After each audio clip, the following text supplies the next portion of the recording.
Well, good afternoon, everyone, and welcome to our August CEO Huddle in the Moment.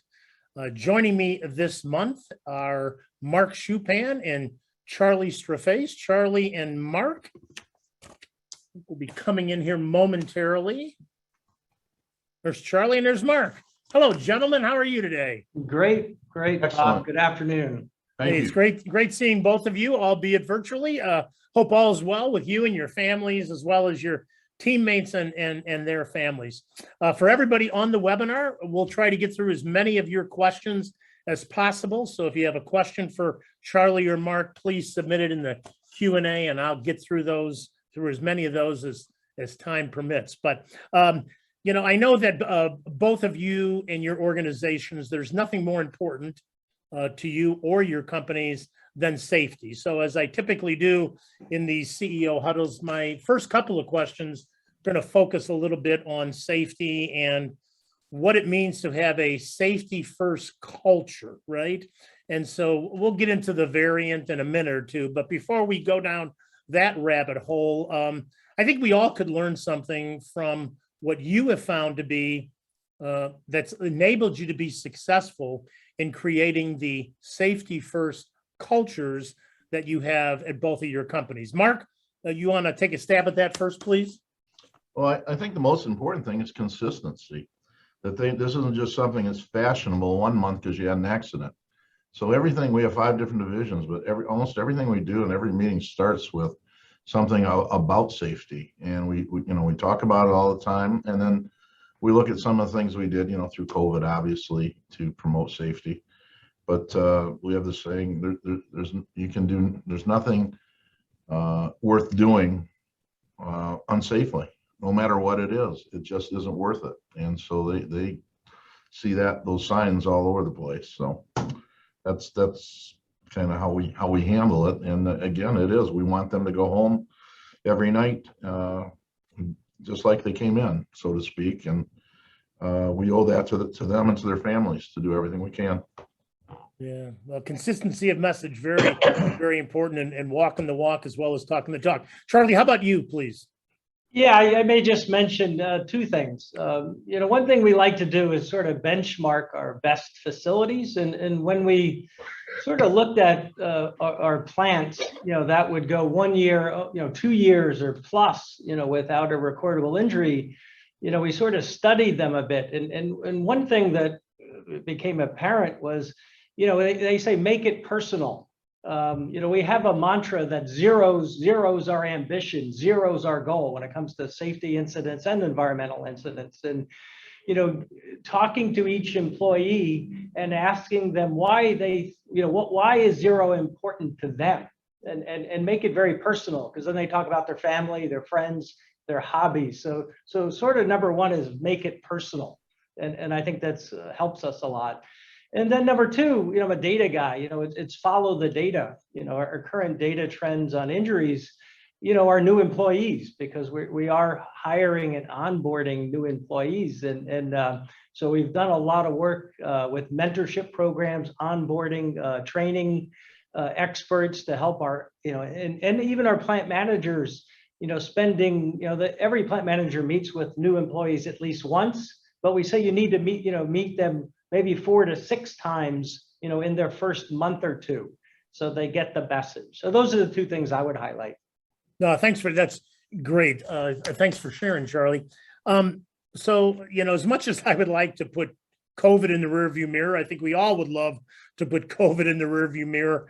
Unfortunately, we're reminded recently with this Delta variant that in certain areas of the country, trends are taking a few steps back, as opposed to the trend line that we were seeing earlier this year. So my first question, kind of a 2-part question. One is relative to the moment today, in light of Delta today, are either one of you looking at doing anything differently than, say, you were a month ago? Or are you just continuing to monitor it? Or I'm trying to calibrate across the membership just what companies specifically are doing in the moment today relative to this Delta variant. Charlie, how about we start with you? Yeah, I mean, a good question. You know, we have a COVID task force run by my, health, safety, and environmental leader, and he's, is a really he's become an expert in COVID, which you almost need to. And I think throughout the months of COVID, I think we were very, very good and disciplined around, implementing masks and cleaning and all the things people are incredibly aware of. And we're very proud to say our COVID infection rate was well below the US average. And so I think highly effective. Now in June, yeah, when things were getting better, we went through a very disciplined process. And other than in states that continue to mandate, we removed masks. But that was the only change we made. We kept all the other protocol in place. But to answer your questions, now we're re-looking at that. I just got a message today that the state of Oregon has reinstituted masks. So, California still, we mandate masks. So, my gut tells me if things continue here, we might have to reinstitute masks, is what I'm seeing ultimately. So that's kind of what we're doing. Mark, how about you? Well, we haven't reinstituted anything since yesterday. We're back to masks inside the facilities. We had, again, our safety guys became experts, obviously, in COVID also, and lots of meetings and everything. And we have $150 bonus for anyone to get the shot, which we had put in a long time ago. And then I've done a couple of videos also appealing to our employees. And I use, one of the things I use is, this is very much like wearing safety belts. You don't know that if you have an accident that it's going to necessarily save your life, but the chances of it certainly are much better. And would you want your parents or your children or whatever to be safe? And so, and I'm kind of disappointed because we're just a little over 50% right now. And then we have a company picnic coming up will be about 1,200 people, and we're giving some cash awards, and we'll probably have somebody there giving shots too. But I find it very hard to understand why we can't get more people to take the shots. But we'll see. But we're trying every day, and we're doing all the protocols, and really kind of disappointed to have to go back to masks that we didn't. Yeah. Well, again, thank you both for your leadership in that area as well. One last question on sort of COVID and safety, and then we're going to segue to the economy. But one last question: is there anything that you personally learned from your team as they responded to COVID, as they pivoted wherever they had to pivot, adopt new mindset practices, whatever? Is there anything that really stands out as you look back and say, wow, I can't believe how well blank happened, or how we navigated through this? I mean, everybody's got, some success stories, but my question is, was there a defining moment where you just said, wow, how incredible is it that our team did blank or whatever? Charlie, let's start with you, please. Yeah, I don't know if this answers the question, but one of the things we did sort of regularly, throughout, and in particularly early on when we didn't really know what was happening exactly, we would hold weekly meetings that I was on, our HS leader was on, and all our plant managers were on. And where we give some information and get feedback from each plant manager. For me, what I was incredibly impressed with was the leadership of our plant managers, that their creativity, their sharing of best practices, and so I think collectively, we were able to come up with some really good solutions that we could not have come up with them sort of if we all independently, tried to come up with those ideas. So I was just very impressed with the urgency and the can-do attitude and the ideas that would come out of those calls. Yeah, no, thanks for sharing. Mark? Well, I'd almost like to answer that by saying ditto. we had weekly meetings, and the whole idea that the meetings was because we cared about people, and they certainly did get the message. And I don't want to jinx myself, but we do not believe that we infected any of our employees that have had COVID have not been affected, or did not get it in our facility, which we think is an unbelievable record with the number of people we have.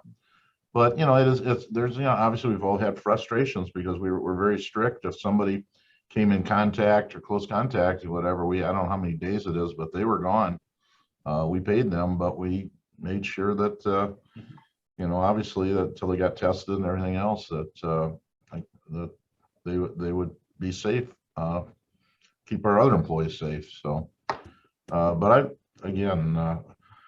it's obviously been a heck of a challenge. And I know one of the things with COVID, which goes back, our governor shut down our beverage recycling division, which was about 200 employees in a couple of plants. And we basically paid everybody. We did not lay them off. We paid them for 4 months, and they came back to work. But that obviously, without COVID, that would not have happened. That's for sure. But I think they really appreciated that we didn't put them in the unemployment line. Well, thank you both for sharing. And Mark, I hope you have a lot of success at that picnic, right? Hope you have a lot. We're a little nervous right now. It's in 2 weeks, and there'll be over 1,000 people, and we know we're indoors. We'll be wearing masks. We're having at the Gilmore Car Museum in Kalamazoo area, and then outside for lunch, there won't be masks, but we got our fingers crossed. That's for sure. Well, again, good luck in getting those numbers up. And again, thank you both for sharing some of the innovative ideas that you've incorporated into making your companies truly be safety first cultures. Let's segue now to the economy. It's been in many respects amazing that the manufacturing sector of the economy has really led this recovery. For most of our lives, the three of our lives, it's always been a consumer-led recovery, consumption. And then lo and behold, the pandemic hits. We have about 3 months where everything was falling off the cliff.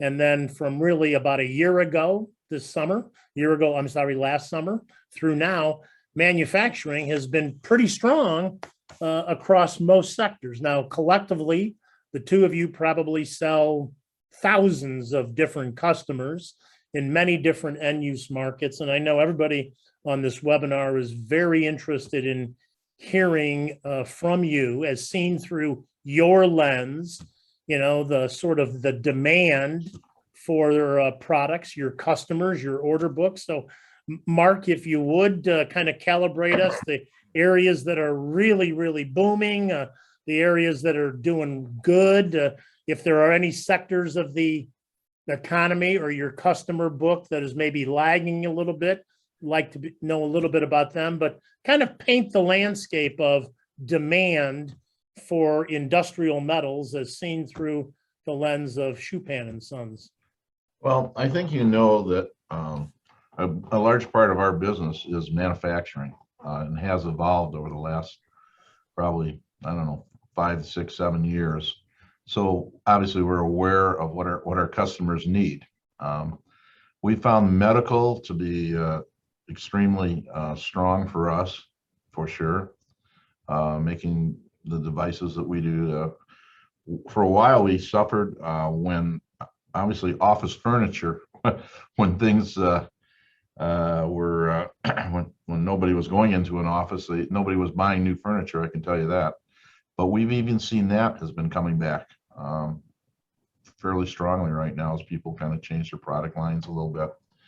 But we've been extremely busy. Our backlog right now is, I know a week ago was probably as high as it has been, and we can remember. Obviously, we got plenty of challenges for sure to be able to have the material we need and whatever. But as far as demand, it's extremely positive. And again, like everything else, the idea is, can we get material, and do we have enough people to do what we need to do?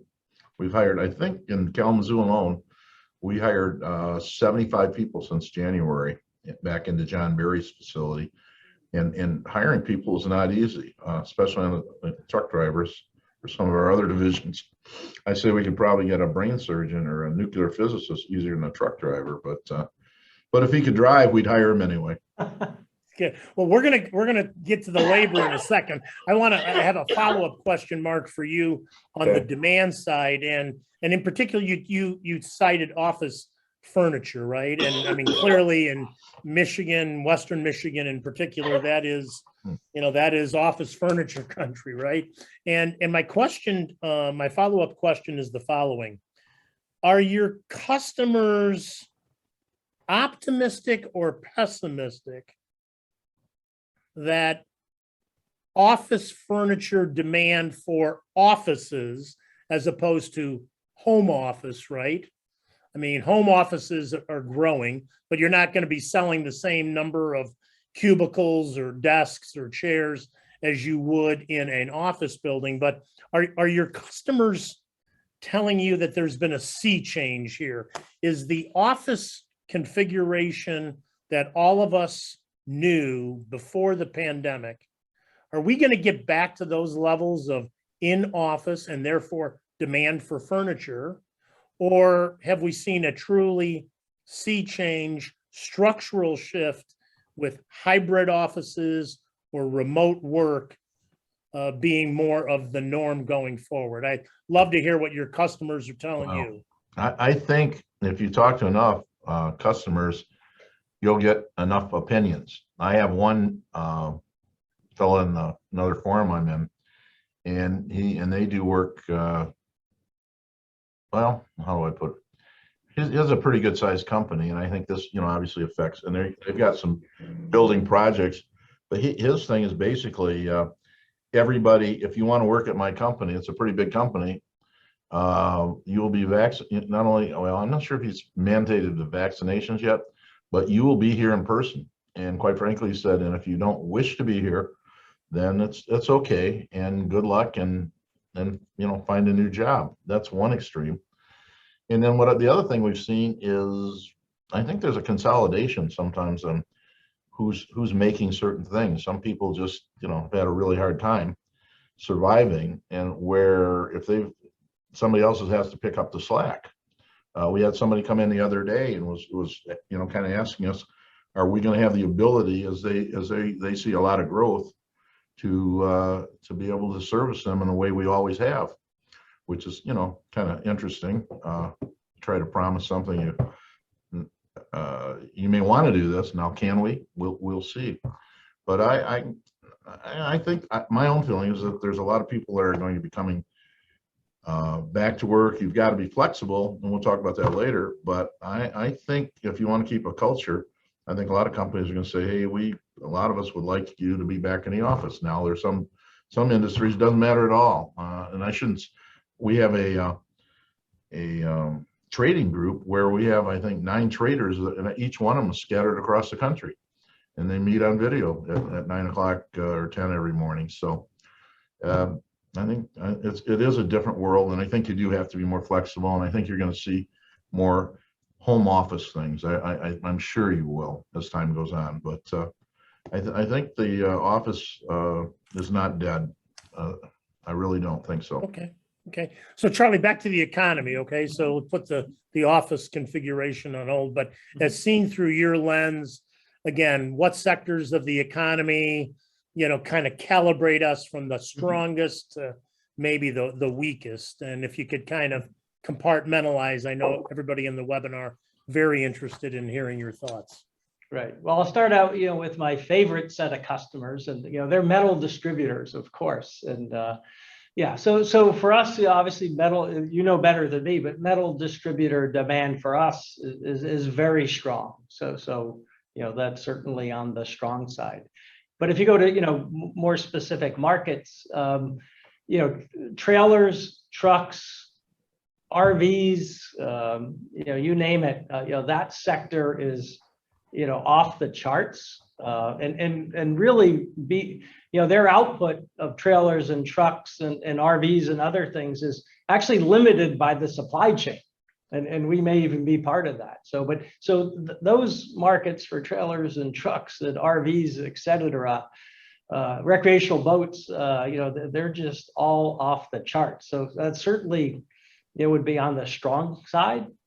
The second thing that's been really strong for us is residential construction and renovations.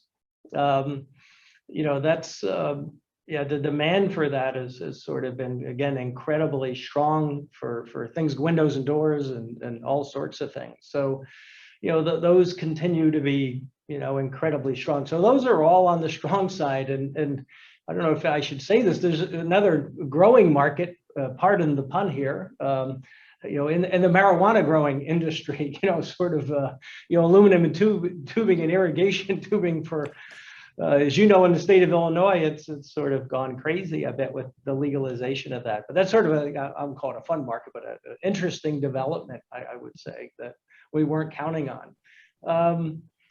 So those are all the markets booming a bit. The ones, and then I'll talk about automotive. Automotive obviously is struggling with the chip issue. So I think the underlying demand for automotive is strong, but the chip is, really.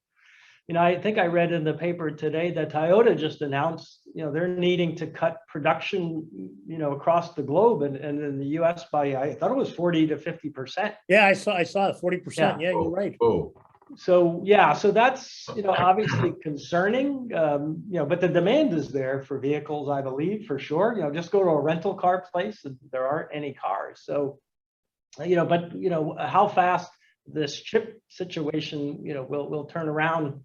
Yeah, I'm not so sure. So that should be good. It's faltering a bit. So and maybe the other market that has not been slowed down or stalled a bit is commercial construction. We've definitely seen a pause in a lot of commercial construction projects that we had on the docket this year. It's not a huge part of our business, but it's it's there and they've mostly gone into a delay mode. We'll wait and see here, and I'm not quite sure when that's going to restart. We're starting to hear some conversations about restarting some existing projects, but the new pipeline has been a little slow to develop as well. So that would, I put it all in a blender. In the aluminum extrusion world, demand is really good overall. And mostly good in most markets, and just a few that are a little challenged. Charlie, when you talk about that, the RV industry and that Indiana, we have a plant in Elkhart, Indiana, and it is absolutely unbelievable at the hour. A lot of these companies are continuing to build capacity, just one after another with expansions and newer plants. And we had one major that has multiple. They're in boats, they're in RVs and whatever. And we met with them about 3 weeks ago, and they told us if they did not get one new order, they could go like they're going, I don't know, 6 days a week or so, whatever they're doing, till February if they didn't take an order. Now, I don't know if I want to be around when that changes. And I don't know if you remember, but when Obama came to office, Elkhart, Indiana had the highest unemployment, I think, like in the United States. Well, certainly not the case. And we had somebody close, a small RV maker, the other day. They closed because they don't have any employees. They have enough employees to keep their plant running. And it's a real challenge down there as far as people. I want to come back, Charlie, to a point you just raised in automotive about the chip issue. We're all very familiar with the constraint in automotive, the supply chain disruption, if you will, from the pandemic. And, shame on this country, shame on Canada that we didn't, we weren't producing enough chips here domestically, but in offline, the three of us were talking earlier about how perhaps the pandemic and supply chains in all sorts of industries being disrupted, happen to be talking about automotive and chips, right? But there's a whole bunch of examples in a lot of industries My question to both of you is this: do you see, in particular, perhaps the longer this pandemic plays out, are you more optimistic, less optimistic, or about the same as it relates to your thoughts on reshoring and some manufacturing that perhaps went offshore, let's say to China, 10,000 miles away or whatever it is, right?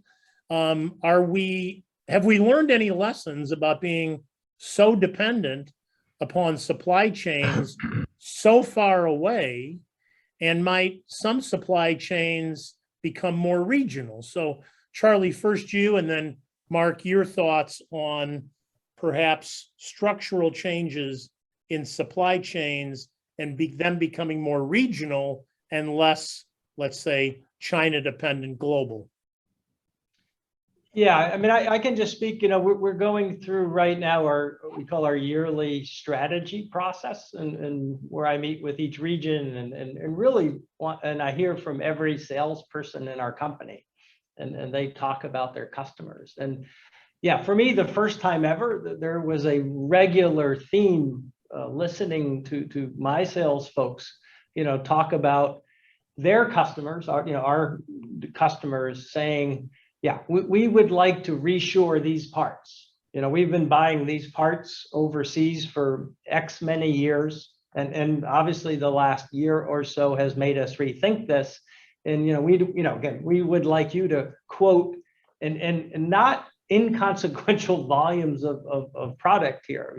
I mean, I was almost fell off my chair a few times, but so, I mean, that's my evidence to say, I think there's manufacturers that we deal with that are seriously thinking about it now, and whether they'll do it or not, I'm not sure, because obviously they offshore, I assume mostly for lower prices. So it'll be interesting to see for me how that plays out.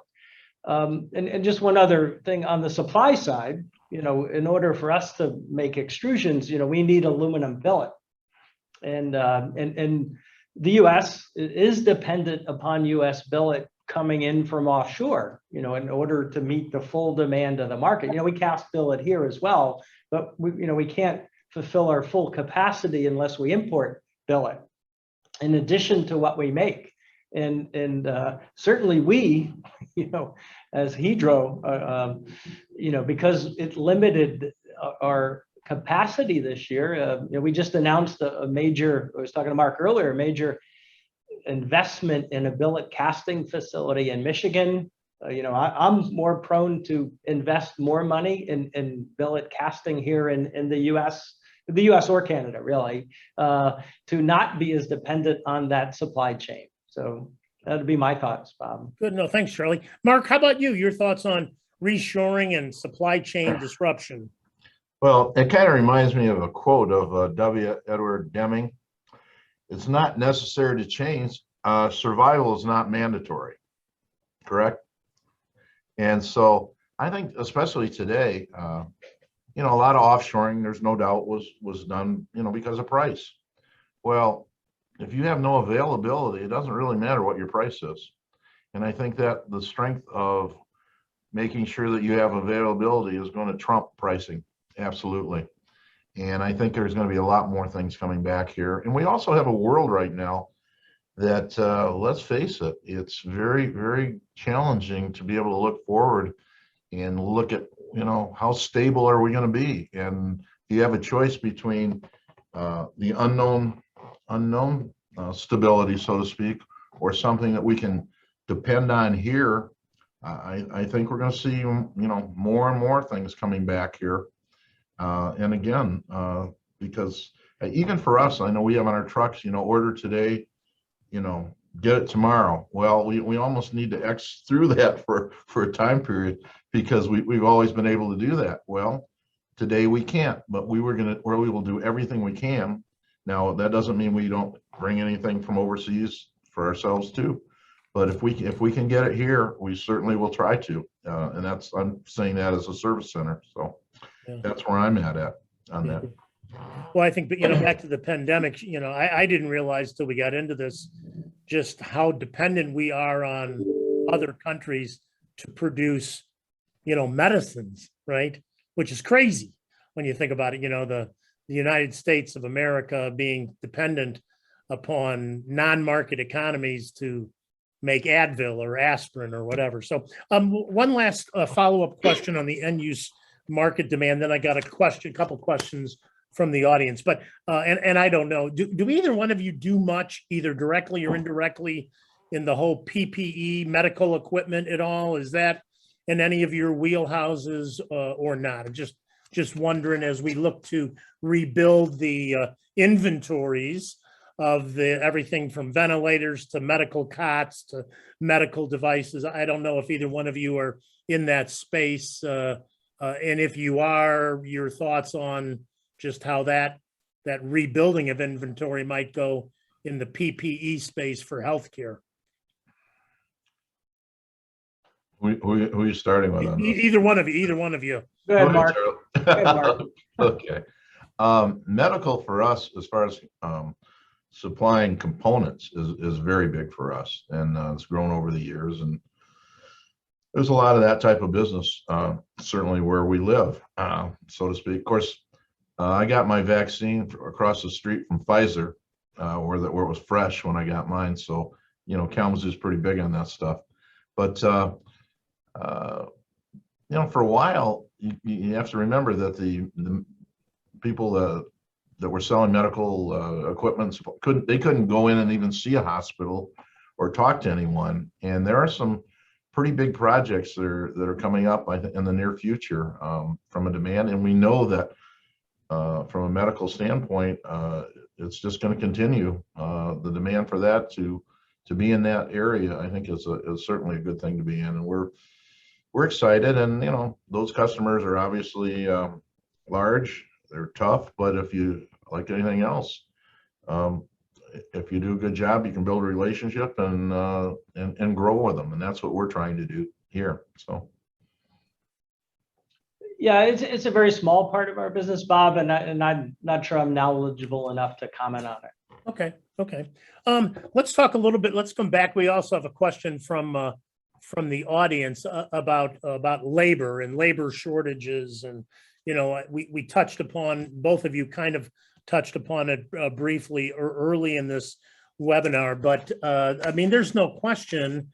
All of the members of MSCI, mills, service centers, and even a lot of our affiliates who make equipment, right, for the sector, right, have got huge holes in their workforces. I was talking to one CEO last week. He's got 27 openings at his company. So, Mark, let's go to you first.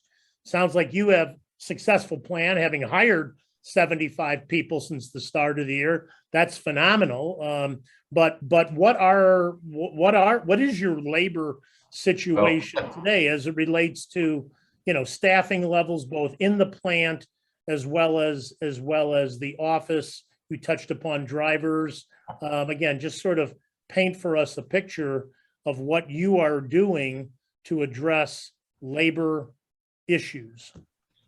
Well, the good news is that we did hire 75 now, and the bad news is we need 45 more. And then it also, you have to remember, when you hire people, it takes time to train them. So your efficiency, one of the things that has been a challenge for us is our overtime has just been, our Kalamazoo plant has been 12 to 1,400 hours overtime every week. And there's it comes a challenge where you got to be careful not to burn your people out.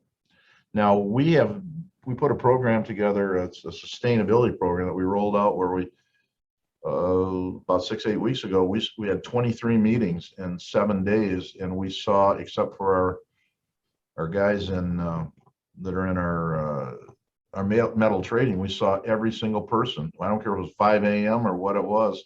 And we went over and the whole thing is, how much we appreciate you, how we're building the company, to know that we're not building it to sell it, and to talk to them about their futures. But we have a number of programs that we do to try to keep people. I mean, we have our own medical, we have our own clinic here in Kalamazoo, open 3 days a week, which we opened a number of years ago. and just different things that we do to try to differentiate ourselves. But it is, again, it's just out there. We've had people tell us that we wanted to hire. I said, don't call me till after September, till my unemployment runs out. And again, I'm being a little political, but I would love to see a system that rewarded people for going back to work, not for having them stay at home. And there are times here where if you added everything up, even if you're paying more or $1, $2 more than, but if you can get $16.50 an hour to stay home, why do I want to go to work for $1.50 or $2 when I could be fishing or something? So I don't know. That's a real concern of mine going forward. But in Kalamazoo or whatever, there isn't a place that doesn't have a sign, help wanted. It's just unbelievable. So. Well, congratulations on being able to hire 75 and good luck with the 45 that you're still trying to fill. But Charlie, how about you as it relates to your challenges, having enough people, having the right people in the right positions, if you would please share. Yeah, and yeah, we are hundreds of employees short right now, to be honest. And but we look at it in two ways, because I think you have to look at it. And one is hiring, and one is retention. And we work incredibly hard on both hiring and retention. We have weekly meetings on both of these topics, and we've tried to get extremely creative in getting applicants. I mean, I just got a text actually just before this meeting from our plant in Portland, where one of the creative things that they've come up with is they have a high percentage of Vietnamese workers, and they were talking to some of the leaders, of these workers, and make a long story short, the leader of the workers invited them to their church. They said, well, why don't you come to our church and we'll introduce you to a lot more people. And so we're doing things like that I thought incredibly creative, to bring in workers in a very creative sort of way. But hiring, is a concern. We spend a lot of time, energy, and money on it. And, we've done all sorts of referral bonuses and, all that stuff. And, but it's a challenge. But equally on the other side is retention, our ability to keep workers that we actually hire, because what we find, the turnover rate of our employees after 1 year is actually very good.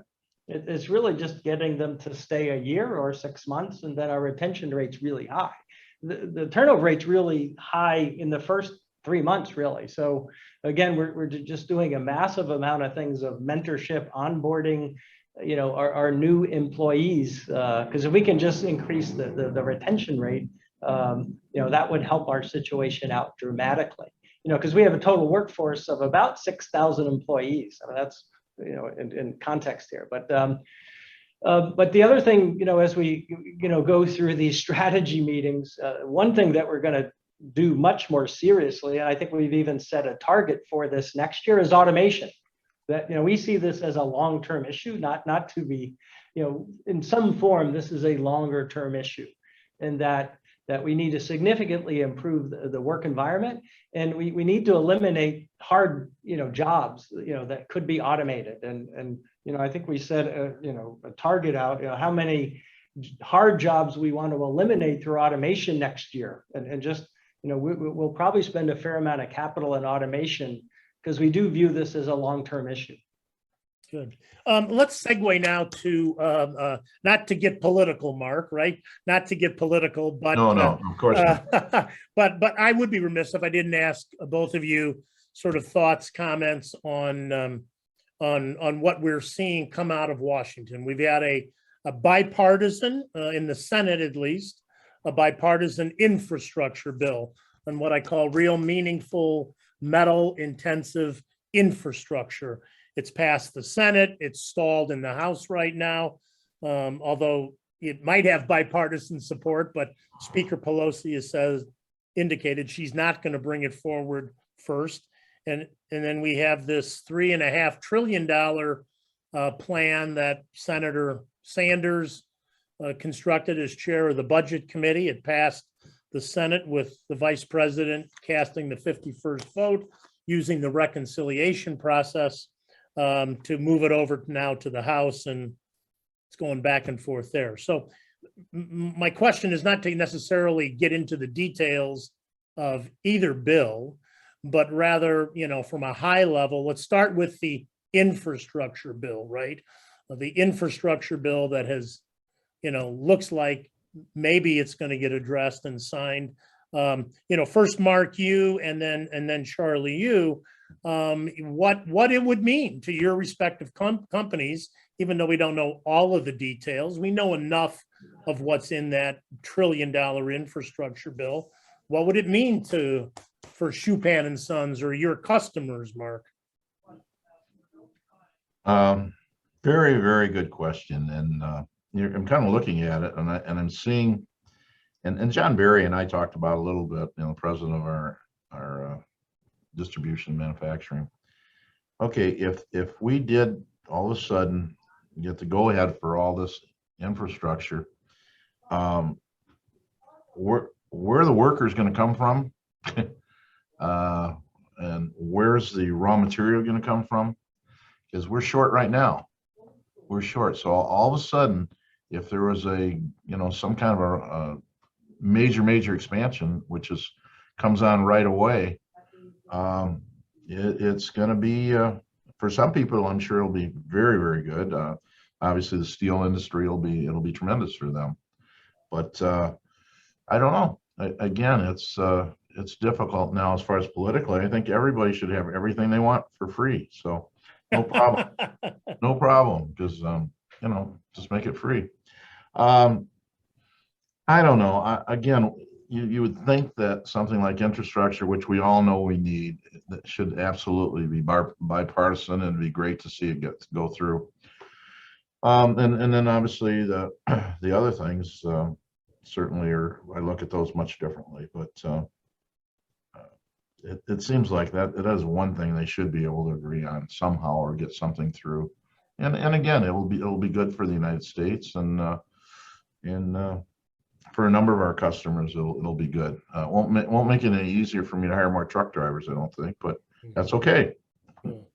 Charlie, how about you? If this $1 trillion actually gets through the House and signed into law by the president, what might it mean for your organization? Yeah, I think Mark's hit it. I mean, it certainly is going to drive demand for materials and metals, and so that would, generally normal times we would view that as really good. But the supply chains are straining right now, so the actual impact, be interesting to see if they get it passed. The second point I make, I'm sort of old school, and we can't spend money unlimitedly without funding it for real. So I do worry about the long-term impact on the U.S. economy of that weight over time. So I don't have an answer, but I do lose a little sleep over that, going forward. Right. I'm just glad I have 600 employees, not 6,000 that Hydro has. And by the way, for anybody on the webinar who missed last week's webinar with Jade West, she did a very, very good job in kind of giving an overview of both the infrastructure bill and the $3.5 trillion stimulus bill, and what it might mean to family-run businesses, what it might mean to taxes. And so you can access that by logging in with your credentials behind the member wall.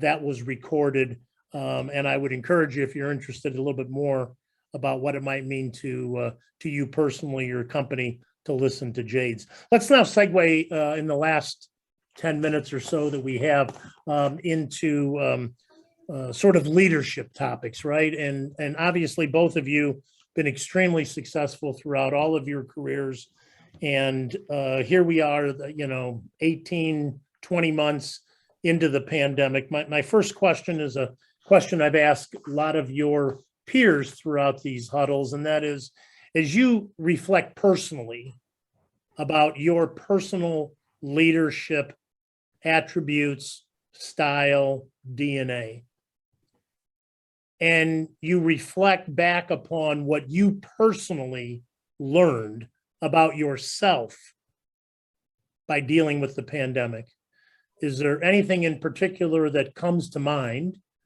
that you could say, yeah, I think I am actually a little bit of a better leader today than what I was before the pandemic because of blank, whatever blank is. So those personal reflections, Mark, let's start with you. Is there anything in particular that comes to mind? Because none of us ever thought we were going to live through a pandemic. We've been through economic highs and lows. We've been through wars, depressions, economic booms, but none of us on this call ever thought we would have it to lead a team of 600 or 6,000 men and women through these kind of times. So, Mark, your thoughts, personal reflections on what you've learned about yourself through this. I guess this is my 47th year. Okay. And you say, well, geez, I've experienced everything once, I've learned from it. And you find out, boy, there's things that are out there that you really haven't experienced that maybe you haven't learned from. And I think I was like Robert Mitchum in a movie. I saw something the other day, and he said, I've never learned much from listening to myself. So I think as time has gone on, I know that, my role is to be supportive. My role is to help the leaders we have become better leaders. And again, it's if you're going to grow and be successful, again, attracting the best people. What I think the idea is coming to work every day with a positive attitude to say, okay, guys, I appreciate what you're doing.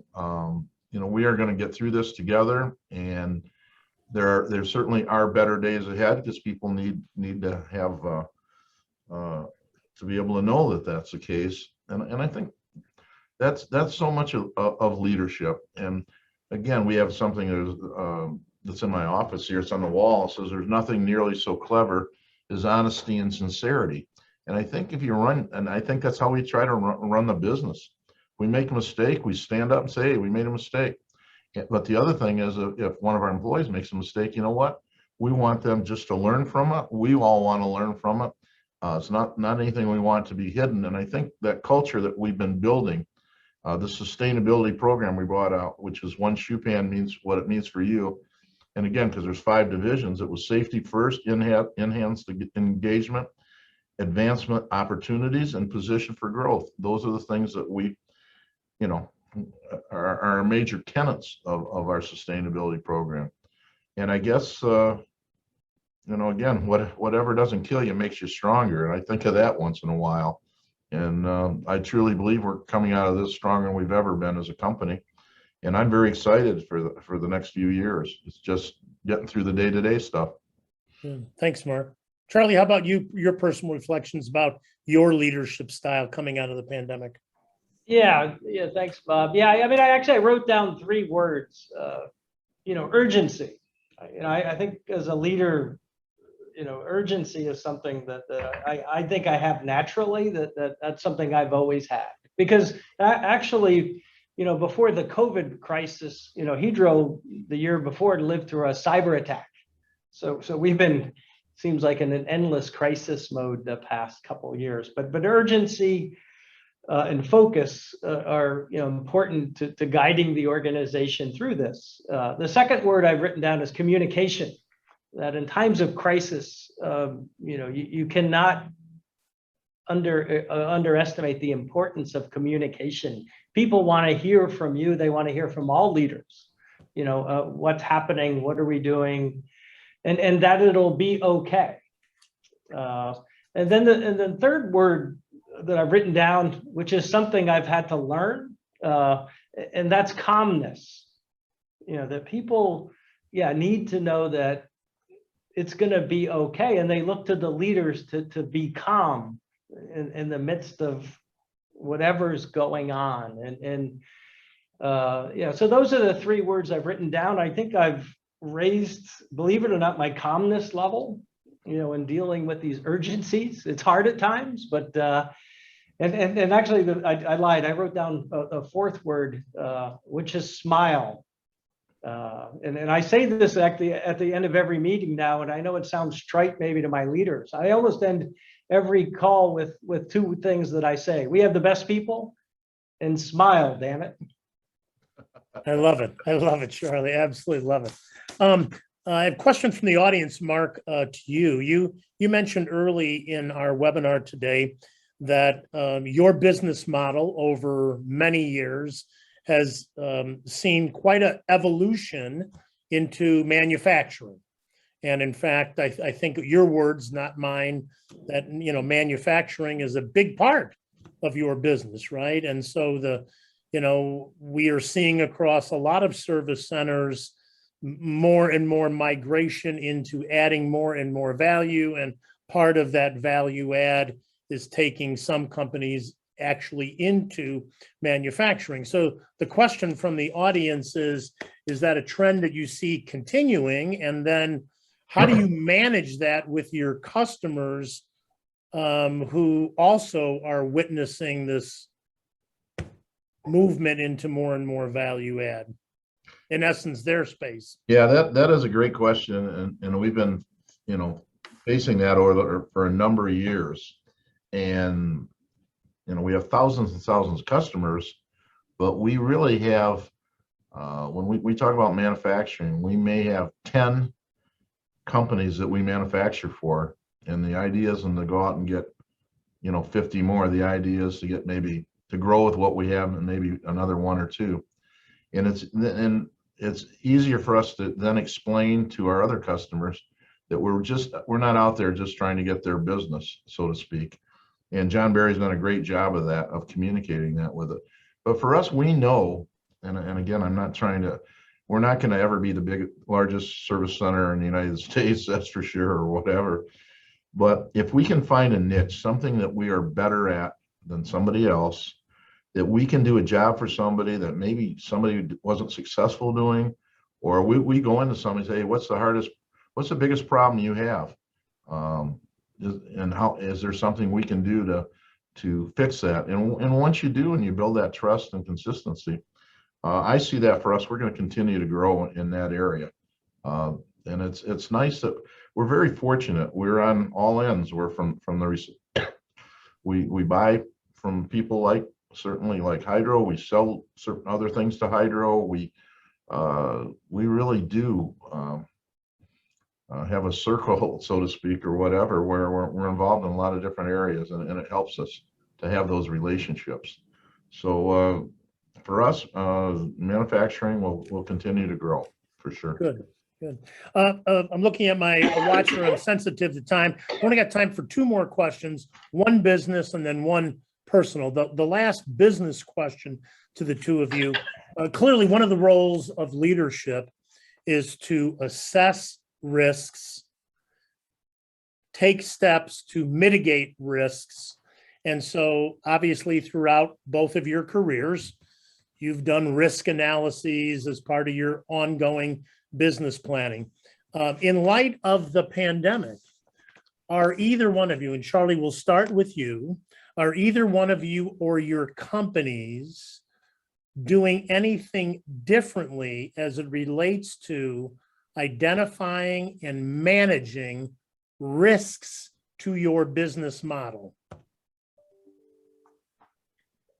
Yeah, I would say my answer would be this. The two risks that have come out of the pandemic that we're addressing much more seriously, we've kind of talked about. One is labor, that I think we need a new, more focused, more diligent strategy on how to be able to run our factories going forward than we would have before. Sort of number one. Number two, on the supply chain side, as I mentioned, on the billet side in particular, I think that also could be a longer term issue. And then lastly, the one that's always been, what keeps me up at night is are they going to obsolete my product? And so we spend a lot of time on innovation and development, and because within Hydro, our goal in life is to create new applications for aluminum extrusions every year, and sort of grow the market for our product. So those are the two new ones, and one is sort of at our core to make sure our product is not obsoleted out of the market. Great. No, thanks, Charlie. Mark, how about you? Well, I think a lot of it is, wanting to make sure that we're proactive as opposed to reactive. We used to use Gretzky. Gretzky doesn't go where the puck is; he goes where it's going to be. We've used that for a zillion years, and to try to see, what is the direction? What is there a new opportunity out there? Are we willing to make that investment for that new opportunity? And again, we're very fortunate. We're a very diversified company. And our trading group bought metals on the recycling side from 25 countries last year, and it's and we see it. We're gonna grow in that. We're gonna double that next year. Not numbers of companies, but and for us, it's a lot of it too is to make sure that the cost of, obviously the values of metals are more expensive. Inventorying is more expensive, and then you look at from a standpoint to make sure you get paid. We do a lot of we spend a lot of money on credit insurance in one of our other divisions, a huge amount. But you have fiduciary responsibility to your employees, and so and again we have. I think like Charlie said, I look at 3D printing and say, okay, all right, well, how much machining 5 years from now, how much of the metal that I sell is anybody going to want machined? I look at the change in automotive, what's going on with as far as with electric vehicles, how do we fit in there? What are the changes going to be? And I think, again, the thing too, again, is culture does beat strategy.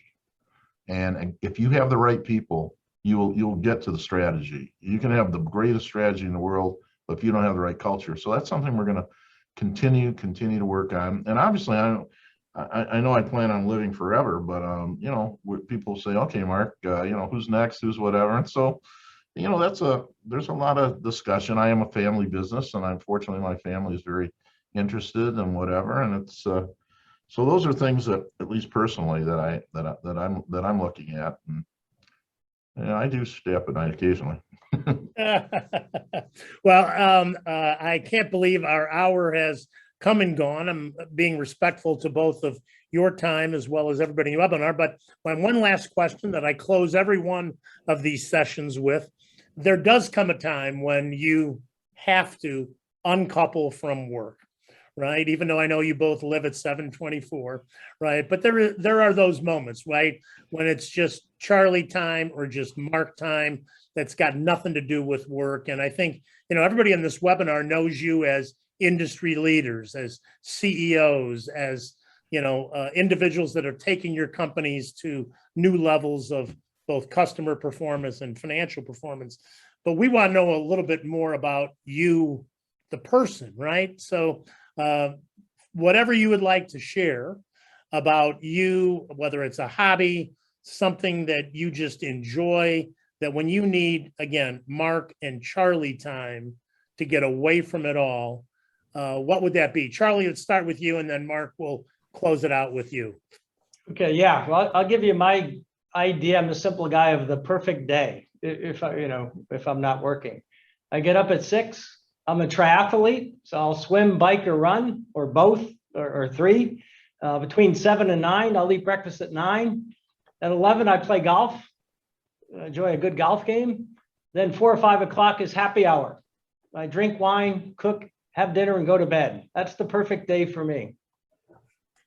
That sounds like a perfect day for anyone. Whoa. So thanks for sharing, Charlie. Mark, how about you? That's a tough one to follow, Mark, but how about you? I'd like to figure out how to do that. It sounded pretty darn good. I heard David Brooks speak at an outing not too long ago, or a couple of years ago, and he was talking about his age. He said, my age, I'm really, I'm not working on my resume values. I'm working on my eulogy values. And I think, again, you get to a point in your life, and I think for me, I was an athlete till I was 43, and then I had back surgery, and I've had I had my third one 6 weeks ago. So I missed the Olympics this year. Probably will miss them next year or whenever they have them. But the things that for me that I think about and trying to make a difference. I'm very involved in it. We started a school 5 years ago for 16 to 22-year-olds that couldn't make it in the public schools, couldn't make it in the alternative schools. Should have called it Last Chance High, but it's called Covenant Academy, not religious at all. But to see these kids get their high school education, we had almost 180 kids in here now, and it's year round, and things like that. And then I've got other things that I've been involved in that I think are going to make a difference. And for those are my, as opposed to playing golf or whatever. If I do spend some time there and I can see I'm making a difference, those are good for me. But don't, it's not like I don't. The other thing is I love to travel. My wife and I have done traveling all over the world. And now that this back surgery is getting better, she's got more plans for me. So if you want to know what a great day is going to look like, ask her. How's that? That's great. Well, Charlie and Mark, on behalf of all of MSCI, in particular, everybody on this webinar, thank you so much for taking time out of your days to share a little bit of you with a lot of us. We really appreciate it. Thanks for your volunteer leadership. Thanks for your longstanding support.